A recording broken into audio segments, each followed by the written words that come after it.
Third में आता है ज़ॉम 100 bucket list of the dead. ये एक ज़ॉम्बी एनीमे है जो नाम पढ़ के तो पता चल रहा होगा। ज़ॉम्बी कंटेंट तुम लोग मूवीज़ के रूप में नहीं तो गेम्स के रूप में तो कंज्यूम किए ही होगे, बिकॉज ज़ॉम्बी कंटेंट इतना ज़्यादा ओवररेटेड एंड कॉमन हो चुका है कि हर एक मूवी या ड्रामा या गेम्स सब एक जैसा ही लगता है। मीन्स एक एपोकलिप्स में तुम लोग क्या ही दिखाओगे, बस उसमें एक फैक्टर रहता है जिसमें कोई भी ज़ॉम्बी सो खेल सकता है एंड दैट इज़ सर्वाइविलिटी।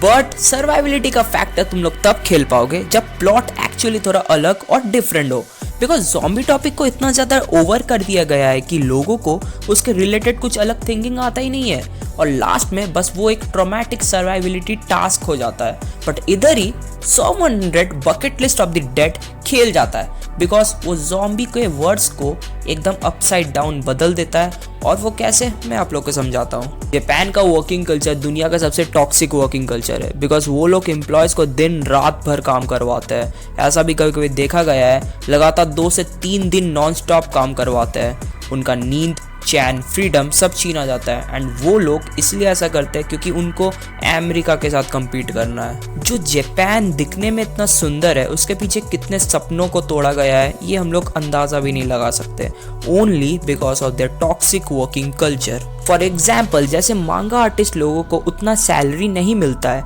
जिस तरह वो लोग काम करते हैं, जिसके कारण बहुत सारे लोग उस जॉब को छोड़ देते हैं। जैसे मापा स्टूडियो को ही पकड़ लो, वहाँ के वर्कर्स एक एक करके छोड़ दे रहे हैं बिकॉज उनके काम के अकॉर्डिंग उनको पेमेंट नहीं मिल रहा है। अब यहीं से ज़ॉम्बी का फैक्टर आता है इस एनीमे में, जहाँ हमारा मेन कैरेक्टर अकीरा टेंडो एक प्रोडक्शन कंपनी में काम करता है, बट उसके बॉस के कारण और कुछ टॉक्सिक कलीग्स के कारण वो इतना एग्जॉस्टेड हो जाता है अपने काम से कि वो चाहे भी तो उस कंपनी को छोड़ नहीं सकता।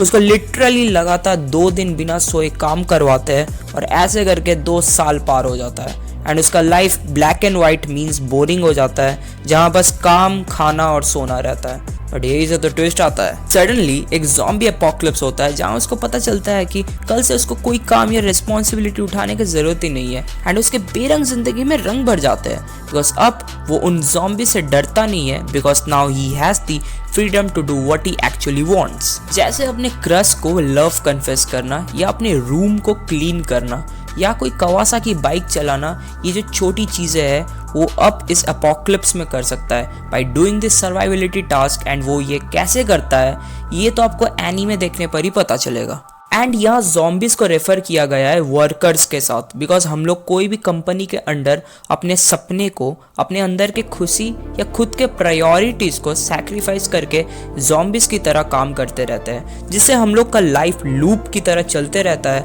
एंड वी डोंट रियलाइज कब सुबह और कब शाम हो जाता है। तो जो लोग अपने अंदर के इनर वॉइस को मार के दिन भर काम करते रहते हैं, they eventually becomes zombie. Akira Tendo अपने खुद के प्रायोरिटीज़ को कैसे पूरा करता है बिफोर बिकमिंग अ ज़ॉम्बी, ये आपको शो देखने पर ही पता चलेगा। वो अपने खुद के प्रायोरिटीज़ का एक लिस्ट बनाता है खुद एक ज़ॉम्बी बनने से पहले और उस लिस्ट को ही बकेट लिस्ट कहा गया है। सो ज़ॉम 100 bucket list of the dead आप लोग देखिए बिकॉज इसमें ज़ॉम्बीज़ को बहुत अलग मेटाफर में दिखाया गया है एंड ये जो एडवेंचर है इससे आपको बहुत कुछ सीखने मिलेगा। जैसे हम सबको अपने मन का काम करना चाहिए जिसमें हमें भी मज़ा आए एंड हम लोग को मेहनत करने से भी कोई प्रॉब्लम ना हो। This anime has only 12 episodes with 1 season which I definitely recommend you to watch.